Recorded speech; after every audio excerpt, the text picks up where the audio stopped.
Magandang araw, magandang gabi sa kanilang lahat sa mga sumusubaybay ng ating programa dito sa Instructional Tapunto Instructional Martial Arts or Self-Defense. Ito po ang Filipino Martial Art.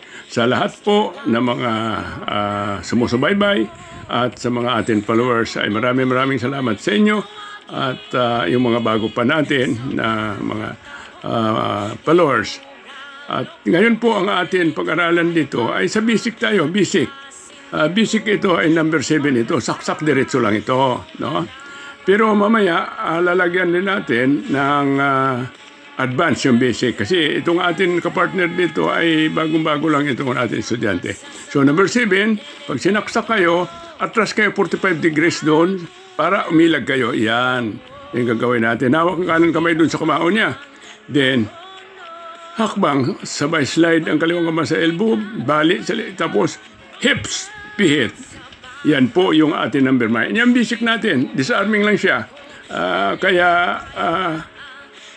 Ito siya. Yan, ilag, hawak, taas, dikit sa noo, slide sa elbow, kaliwang kamay, hakbang kaliwa, then 180 degrees hips, through with your hips. Yun po ang ating pag-aralan ngayon sa araw nito. Ngayon, dito naman, ay kailangan din natin kailangan mabilis tayo. No? Kita nyo, kahit na ako 81 years old, mabilis pa rin gumalaw. Kasi kailangan natin ang relaxation, kailangan natin ang continuous na ensayo. Ngayon, dito tayo, gagawin natin ang advance. Kasi sa advance, pag advance tayo, mayroon na tayong striking. No? Pwede tayong sumipa sa groin niya. Yan. Diba? So, ang ibig sabihin yan, pag umaatak tayo o magda-strike tayo, pag medyo pumapalag ang kalaban nito, medyo may alam. Kasi ang ginagawa natin sa basic, pag walang alam yung ating kalaban. Ngayon, iyan, ulitin ko lang para makuha nyo. No? Ngayon, dito naman, halimbawa, ay hinugot niya. Kumukontra eh. No? Pagkuha niya, nabitawan nyo, sabay strike, hindi tayo titigil. Kailangan tuloy-tuloy ang ating movements hanggang makuha natin ang tamang techniques na atin gugustuhin. Tama sa mukha, strike sa katawan. Yan, ulitin ko lang. Yan. Okay. Pag nabitawan, strike. Strike sa groin. Yan. Yun, bilisan natin. Yan, kailangan mabilis yung suntok nyo. Ngayon, tatanong nyo kung malakas yan. Malakas yan. Kasi meron tayong tinatawag na inner strength. So, dinidevelop natin yan. Bilis ang dinidevelop natin at ang inner strength para maging malakas tayo. Titingnan nyo ulit. Yan. Suntok sa mukha. Okay. Pwede tayo naman isabayan na natin ang suntok sa mukha bago natin kukunin. Yan, ibang klase na naman yan. No? Strike muna tayo bago natin damputin. Kaya titingnan nyo yung bilis. Iyan. No? Bago makarating sa inyo yung kanyang panaksak, nakailag na kayo at nakapag-strike na kayo sa kanyang mukha. Na-distract na.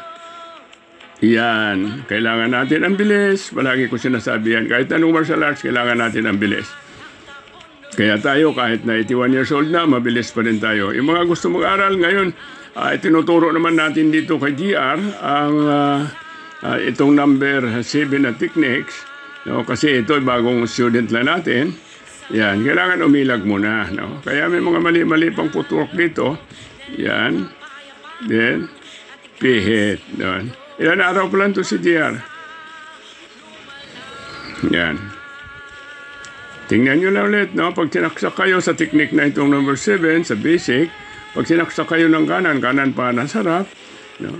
Atras yung kaliwa, side kayo, iyon, tapon. Okay. Ulitin natin. Hips. Ayan, dapat hips. Naka-hips siya. Napihit. Ulitin natin. Pinupulit-ulit na natin sa kanya para makukuha niya. Kaya yung mga gusto mag-aral, mas lalo na yung gusto magpupulis, kumukuha ng Weber, special skill para sa Napolcom, punta lang kayo. At tuturuan ko kayo dahil meron na tayong mga estudyante rin dito na kumukuha ng pang special skill para sa kanilang Weber sa Napolcom.